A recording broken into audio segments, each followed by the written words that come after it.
She actually grew up in a Democrat family. Her father was a civil engineer, but he was a military man. And he had a lot of appointments at the state of New York, which is where she grew up.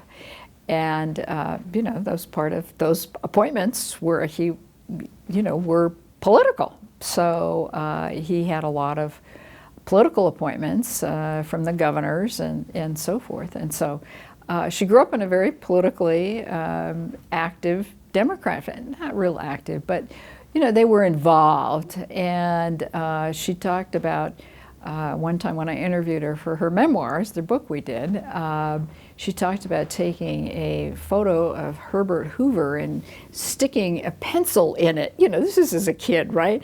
And she thought that was the right thing to do at the time.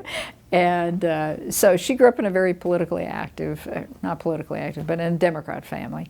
And then when she came to Nevada and met Ken Dillon and they got married, he was from the Midwest and he was a very Midwestern Republican, and they got involved in local politics because the Democrat Party and the Republican Party at the time were run out of George Wingfield's offices, and they had both parties, control of both parties, and they didn't think that was such a hot idea. And so there were a group of young Turks, is what they were called, the young Republicans, plotted to take over the Republican Party, and they were all part of that. So, she was involved in community affairs. She was involved in Lawyers' Wives, which is a very active organization at the time. She was involved at St. Mary's Hospital Guild.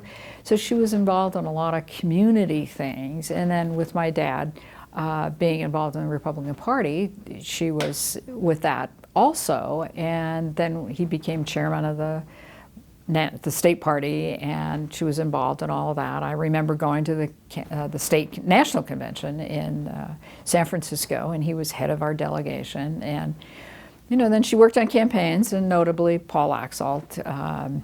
There were a lot of others, but Paul was the major one that she worked on.